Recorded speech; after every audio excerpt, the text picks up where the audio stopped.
अस्सलामुअलैकुम मेरी YouTube family, कैसे हो आप सब लोग। आ गई हूँ मैं बुटीक पर और पूरे घड़ी में बज रहे हैं 12 बजे आई हूँ मैं। आज घर से 12 बजे तक फ्री हुई हूँ और यहाँ आके मैंने सब साफ़ सफाई करी है। और ये देखिए कल वाला सूट है जो मैंने कल बनाया था, फ्रॉक सूट है ये। इस पर गले पर मैंने लेस दी है और इसके घेरे में अभी पीको वगैरह नहीं हुई है। ये हाफ आस्तीन है, ये साड़ी में से बनाया था हमने। अब पीछे भी इसमें अभी तुरपाई वगैरह नहीं है तो अभी करवा दूँगी मैं इस तुरपाई, और इसमें लटकन सारे की सारे करवा दूँगी। तो बस हो गई है अपने दिन की शुरुआत और अब बस यहीं रहना है सारा दिन, अपन को यहीं पर काम करना है। ये सारे कपड़े हैं जो मैं घर से कटिंग करके लेके आई हूँ। देखिए ये सूट है, सारे आपको निकाल के दिखाती हूँ। ये देखिए ये दोनों तीनों सूट हैं, 3 सूट थे इसमें फ्रेंड्स, और ये 4 ब्लाउज़ हैं। तो तीनों सूट की कितनी आवाज़ आ जाती है। दोनों सूटों की सलवारें मैं घर पर देकर आई हूँ सिलने के लिए। तो सलवारें हमारी जब तक सिल के आएंगी मैं यहाँ कुर्ते कंप्लीट कर लूँगी और फिर इनको कंप्लीट कर लेंगे हम रात तक लगातार काम करते हुए। ये कल वाले कुछ कपड़े हैं जो मैं आपको दिखा रही हूँ। कल मैंने जो स्टिच किए थे, बाकी सब तो इंटरलॉक और प्रेस लगाकर तैयार करवा दिए थे हाल के हाल, क्योंकि फिर दूसरे दिन का काम भी आधा पेंडिंग हो जाता है। तो आज का हमारा टॉपिक था, जैसे कि आप लोगों ने थंबनेल पर देखा होगा, कि यदि हमसे किसी कस्टमर का सूट ख़राब हो जाए तो हमें क्या करना चाहिए। तो एक बहुत ही नॉर्मल सी बात है फ्रेंड्स कि कस्टमर का सूट ख़राब हो जाए, क्योंकि ख़राब होता ही नहीं है। बस कस्टमर को ऐसा लगता है कि ख़राब हो गया है, लेकिन सिलने वाला ये जानता है कि ये चीज़ ख़राब नहीं हुई है। कई कस्टमर तो इस तरीके के भी आते हैं कि अगर सूट हल्का सा कहीं से लूज़ भी हुआ ना, लूज़ हुआ या टाइट हुआ, तो बस वो सीधा यही बोलते हैं कि अरे तुमने तो सूट ख़राब कर दिया, तुमने सूट बिगाड़ दिया, ये और वो। जबकि अपन उसको समझाने की पूरी कोशिश करते हैं कि इसमें कुछ नहीं है। टाइट या लूज़ होने से सूट कभी ख़राब नहीं होता है। अगर सूट थोड़ा सा टाइट है तो हम इसको लूज़ कर देंगे, अभी आपको फिट हो जाएगा। अगर सूट थोड़ा सा लूज़ है तो इसको फिटिंग कर देंगे तो फिटिंग हो जाएगा। इस चीज़ से कभी सूट ख़राब नहीं होता है। ये लोग बागों की गलत सोच है कि टाइट या लूज़ होने से सूट उनका ख़राब हो गया है या बिगड़ गया है।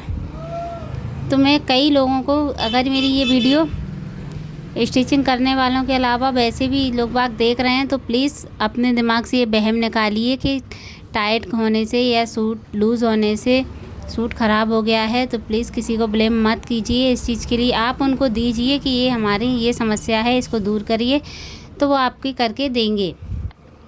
तो बहुत सारे कस्टमर ऐसे ही होते हैं और अड़ जाते हैं अपनी बात पर कि ये चीज़ ख़राब हो गई है, नहीं हमें नहीं चाहिए। तो ऐसे में हमें क्या करना चाहिए। कई लोग तो इस तरीके की भी मैंने अपने काम में आजमाए हैं कि वो कहते हैं डायरेक्ट कि हमें चाहिए ही नहीं, आप हमें पैसे दो इसके। अब बताओ क्या करना चाहिए इस स्थिति में। क्या करना चाहिए कि अगर हम कस्टमर हमसे कह रहा है कि हमें चाहिए नहीं ये चीज़, हमें पैसे दो इस चीज़ के।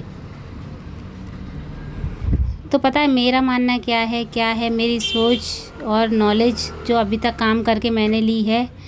मैं उससे झगड़ा, चाहे तो अपन उससे झगड़ा करके या बात करके और उससे मना कर सकते हैं और उसको पैसे देने से इनकार कर सकते हैं।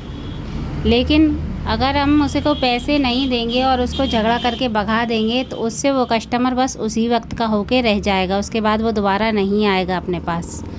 और वो तो अपने पास नहीं आएगा, वो अपने साथ साथ जो 4 जगह जाएगा ना, वहाँ जाके अपनी बुराई करेगा और उल्टा सीधा बोलेगा कि वहाँ कपड़े ख़राब होते हैं या ये या वो। तो इससे वो अपने साथ अपने 4 कस्टमर और लेकर जाएगा, वो भी अपने पास उनको आने नहीं देगा। समझ रहे हो मेरी बात को। तो वो अकेला ही अपने पास से नहीं जाएगा, 4 लोग और भी चले जाएंगे, अपने 4 कस्टमर और चले जाएंगे जिनसे अपना काम आगे और ग्रो करने वाला था। तो मेरी समझदारी यहाँ ये कहती है कि अगर कोई कस्टमर हमसे नहीं संभल रहा है, नहीं मान रहा है, वैसे तो आज तक ऐसा होता नहीं है। अगर यदि कस्टमर सर फिराए, कोई नहीं मान रहा है, तो उसको उसके कपड़े के पैसे दे देना चाहिए इससे, और उससे व्यवहार बनाए रखना चाहिए अपना। इससे वो 4 जगह जाके अपनी बदनामी नहीं करेगा बुराई नहीं करेगा, बल्कि ये कहेगा कि वहाँ बहुत अच्छा काम होता है। यदि अपन को काम पसंद नहीं आता है या गड़बड़ हो जाती है तो वो अपने काम के पैसे भी अपन को दे देते हैं, क्योंकि पैसे तो अपन आगे किसी से भी कमा लेंगे, लेकिन एक मार्केट में जो रेपुटेशन बन जाती है ना, जो अपनी बात बन जाती है, इज्जत बन जाती है, वह ख़राब नहीं होती है। आप लोग जानते हो आजकल रेपुटेशन से सारा काम चलता है। तो मेरा मानना यही है कि उसको पैसे दे देना चाहिए। वैसे सूट कभी किसी का ख़राब नहीं होता है। कोई अनाड़ी सिलने वाला हो या नया सिलने वाला हो तो उससे ज़रूर गलतियां हो जाती हैं, बिगड़ जाते हैं कपड़े। तो यदि उसको किसी सही सिलने वाले के हाथ में दिया जाए तो वो ठीक भी हो जाता है। ठीक है, तो ऐसे लोग प्लीज़ ध्यान दिया करिए कि टाइट या लूज़ होने से सूट कभी ख़राब नहीं होता है। तो अपने टेलर को या सिलने वाला जो भी है, लेडीज़ या जेंट्स, उसको परेशान मत कीजिए। बस उससे ये बोलिया करिए कि ये मेरा सूट यहाँ से टाइट है या लूज़ है। कई लोग तो इतने समझदार होते हैं कि वो खुद भी इस चीज़ को कर लेते हैं। हम यहाँ से, मेरे साथ कई बार ऐसा होता है, मैं हमेशा डबल सिलाई डाल के देती हूँ साइड में, कि अगर टाइट लगे तो इमरजेंसी पे कस्टमर खुद सिलाई खोल के उसको लूज़ कर ले, अगर उसे कहीं पहन के जाना है तो।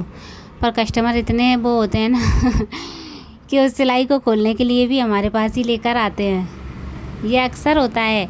कौन कौन मेरी इस बात से सहमत है मेरे को कमेंट में बताइएगा कि क्या ऐसा होता है।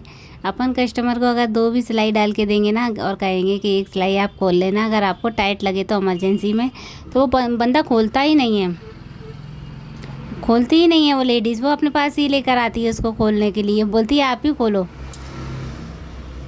इस तरीके का होता है। तो सिलाई करना भी कोई हंसी खेल नहीं है। लोग बाग कह देते हैं कि आप तो सिर्फ बैठे बैठे कमा रही हो।